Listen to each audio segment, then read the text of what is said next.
Hello? Hello?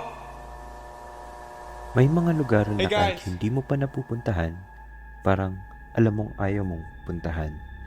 Isang hallway na walang katapusan, isang kwarto na pare-pareho ang itsura, walang tao, walang windows, walang exit, at ang pinakamasama, hindi mo alam kung paano ka nakarating dito.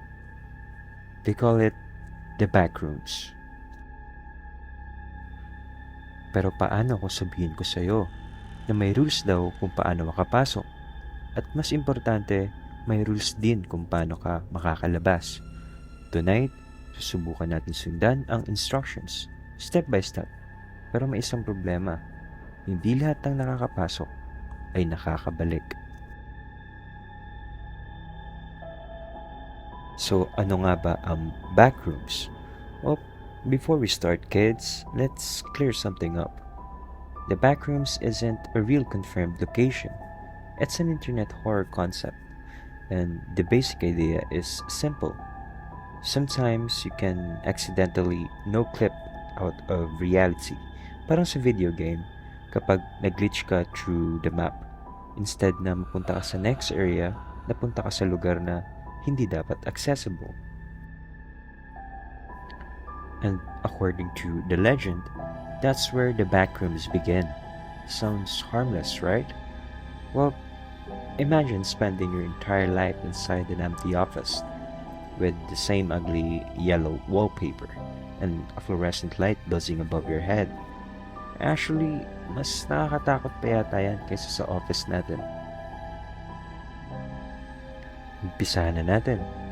Step 1. Find the wrong place. Hanapin mo kung ano ang hindi dapat nandyan. First things first, kung gusto mo makapasok sa backrooms, kailangan mo munang mapansin ang isang bagay na hindi tama. Pwedeng biglang humaba ang hallway, pwedeng may pintong wala naman doon dati, pwedeng paulit-ulit mong nakita ang parehong lugar, at kapag napansin mong parang may mali sa paligid mo, huwag mo munang lapitan. Kasi baka hindi ikaw ang nakahanap sa lugar. Baka ikaw ang hinahanap ng lugar. Step 2. Don't panic. Huwag kang mag-panic. I know, easier said than done. Imagine mo, mag-isa ka, walang tao, walang bintana, walang signal, at kahit saan ka tumingin, pare-pareho ang dilaw na walls. Tapos may maririnig kang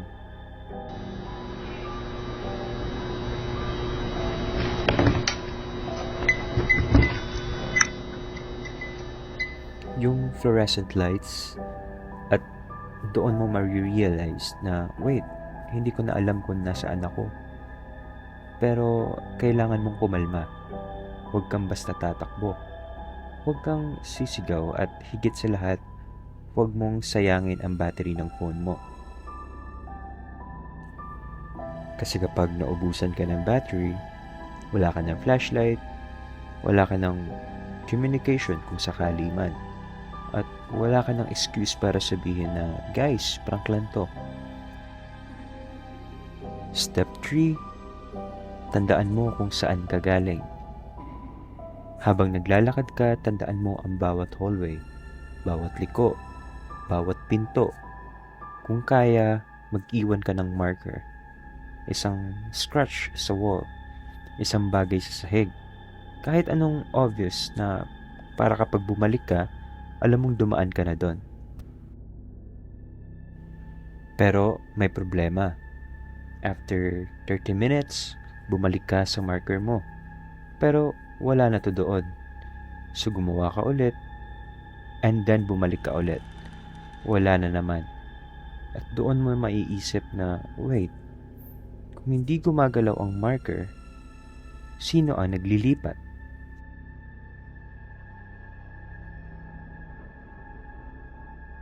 Step 4. Listen but don't follow. Huwag na huwag kang basta susunod kapag may narinig ka. If ever na malagay ka sa sitwasyon na ikaw ay naglalakad at may narinig kang parang may sumusunod, papaisip ka na finally, may ibang tao. Pero wait, walang sumasagot. So, tatawagin mo. Hello? Then, somewhere behind you, maririnig mo, hello? Parehong boses mo. Parehong tono. At doon mo mapapansin na ikaw lang naman ang nagsasalita. So please, kapag may narinig kang boses, huwag kang basta sasagot or susunod. Step 5. If you see something, don't stare at it. Pag may nakita ka, huwag mo tititigan. Imagine mo, naglalakad ka sa hallway then sa dulo, may tao. Hindi gumagalaw. Nakatayo lang, so titigil ka. Tinignan mo siya, at hindi gumagalaw. Tumingin ka ulit, nandun pa rin. So maglalakad ka palapit. 1, 2, 3, then biglang lumapit lang siya.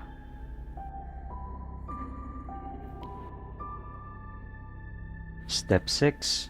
Kapag may exit, huwag agad buksan. After hours of walking, biglang may nakita kang pinto. And above that, it says, exit. Finally, makakalabas ka na. So, lalapitan mo. At pag open mo, same yellow walls, same carpet, same fluorescent lights, same hallway. Doon mo maiintindihan na hindi ka pala nakalabas. Napunta ka lang sa malalim na bahagi ng backrooms. Step 7. Huwag mong pagkatiwalaan lahat ng nakikita mo. Nakakita ka ng pinto at may nakasulat na home. At syempre mapapaisip ka, finally. And then pagbukas mo, nandun yung bahay mo, yung sala, yung kwarto mo, yung kama mo, everything looks normal. So, papasok ka. Pero din may mapapansin kang picture sa table. Picture mo. Ikaw, standing inside the backrooms. At may something na nakatayo sa likod mo. So, titingin ka sa likod. Wala. Titingin ka ulit sa picture. Tapos nakita mo na mas malapit na yung figure. Tumingin ka ulit sa likod. Wala pa rin. Then look at the picture again. Wala na siya sa picture. Kasi ngayon, nasa likod mo na siya. Step 8. Kapag namatay ang ilaw, huwag kang gagalaw. Huwag kang tatakbo. Huwag kang sisigaw. Huwag kang lilingon. Just stay still. Makinig ka. Baka marinig mo ang footsteps. Palapit ng palapit. Then suddenly, hihinto. Right beside you. Walang movement, walang sound. Tapos maririnig mo isang boses. At tandaan mo, huwag kang sasagot. Final step, huwag mo nang hanapin ang daan pa uwi. Ito yung pinaka-importanting rule. Kung matagal ka nang nandito at hindi mo pa rin makita ang exit, stop looking, stop running, stop trying to understand the place because maybe ang backrooms isn't trying to trap you, but maybe hinihintay ka lang nitong mapagod. At kapag tumigil ka, kapag umupo ka, kapag sinabi mong, okay, dito na lang ako, baka doon magsimula ang tunay na problema. Because maybe the backrooms don't have an exit. Maybe the exit is simply wherever it wants you to believe you're going. Slow down, catch your breath, and then you can start finally looking for the real exit. Then, start looking for a normal looking door. Dito ka dapat mag-ingat kasi sa backrooms, lahat ng pinto na may nakasulat na exit, maaaring hindi naman talaga palabas. Pero, itong pinto na to, walang sign, walang indication na may pupuntahan ka. So, need mo siya lapitan, hawakan mo ang doorknob at bago mo buksan, maririnig mo ulit yung familiar na buzzing sound. Only this time, palayo na ito. Parang may iniiwan ka. So, buksan mo ang pinto. At sa kabilang side, makikita mo ang lugar kung saan ka nanggaling. Yung totoong mundo. Yung street, yung bahay, yung lugar kung saan ka huling nakatayo bago ka nawala. Finally, for the first time, may maririnig ka ng totoong sounds. Mga sasakyan, mga tao, hangin, buhay, at don't hesitate. Tumalon ka palabas. Pagbagsak mo, everything goes black. Then magigising ka. Nasa totoong mundo ka na. Normal ang lahat. Yung phone mo gumagana. May signal, may internet, may messages. Congrats! Nasa totoong mundo ka na. Or nasa totoong mundo ka nga ba? And there you have it. Kung sakaling mapunta ka sa backrooms, remember, don't trust the voices, don't trust the doors, at lalong-lalo na, huwag bastang magtiwala sa mukhang convenient lamang. If you enjoyed the video, hit like and subscribe. Kapag narinig mo yung buzzing sound mamaya, huwag mo nang sundan. Baka mapunta ka lang sa lugar na hindi mo dapat mapuntahan. Stay safe, stay paranoid, and I'll see you in the next video.